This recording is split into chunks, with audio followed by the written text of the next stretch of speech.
I'll start the discussion in a while. So, this will be the analysis of the ongoing stuff, and we'll look into it.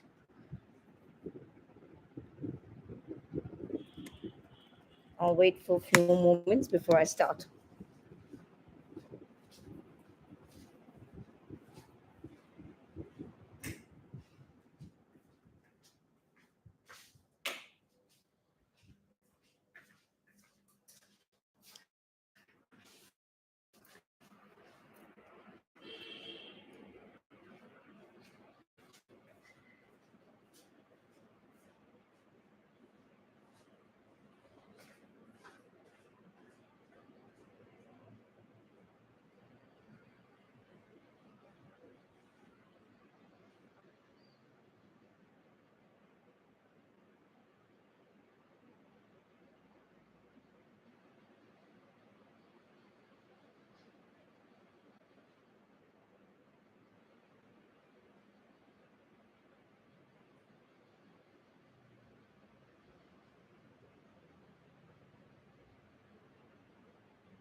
Okay, here, Rod. So, I will go through the data sets and stuff and try and explain in best possible manner.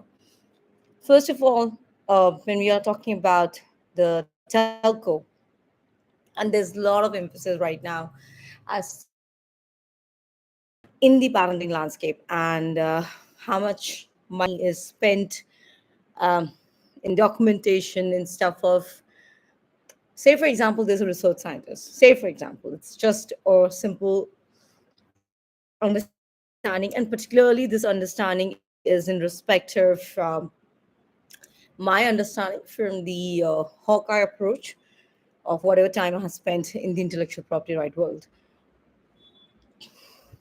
When you go through any of the documentations, whether the student was an intern or perhaps, I mean, a full time employee, also, there are very strict intellectual property clauses. However, for a matter of fact, after the first lockdown of 2020, at least to my mind, it was very much clear that this is not going to work.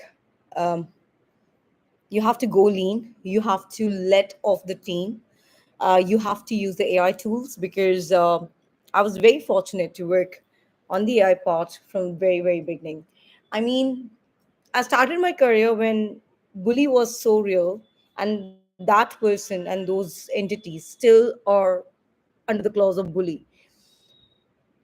Now, this is also one of the stuff which we are trying to handle under the different working groups of ITU. ITU stands for International Telecommunication Union.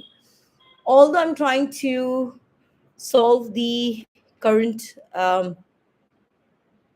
so the couple of things I'm trying to resolve through this video is first the real data analysis of what happened with the airplane AI 787.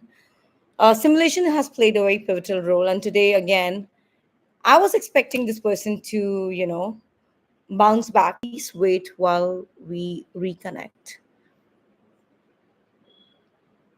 Otherwise, I'll restart again. I think we're back again. Okay, great.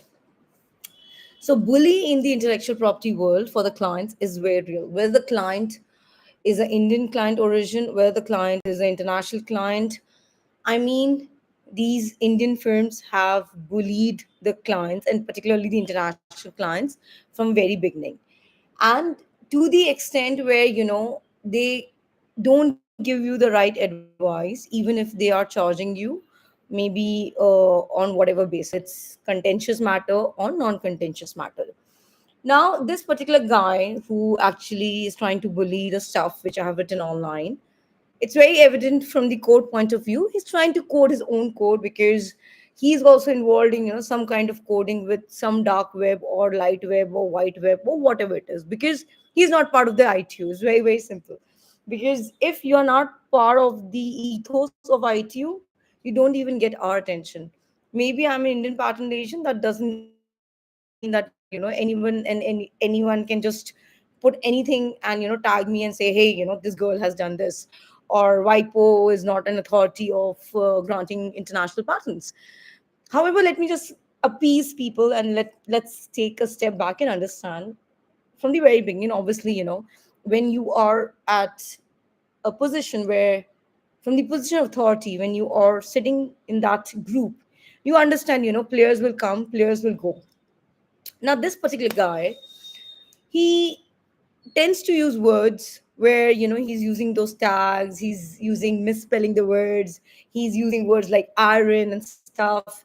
And I mean, come on, I'm an intellectual property lawyer. I understand. I'm not even an intellectual property lawyer. I have drafted more than 2000 plus patent applications which have been filed globally since these fachas don't even get my attention. But the point of contention here is very interesting. Now, this becomes a sample set for setting the momentum right for folks who think that they can utilize intellectual property right as a tool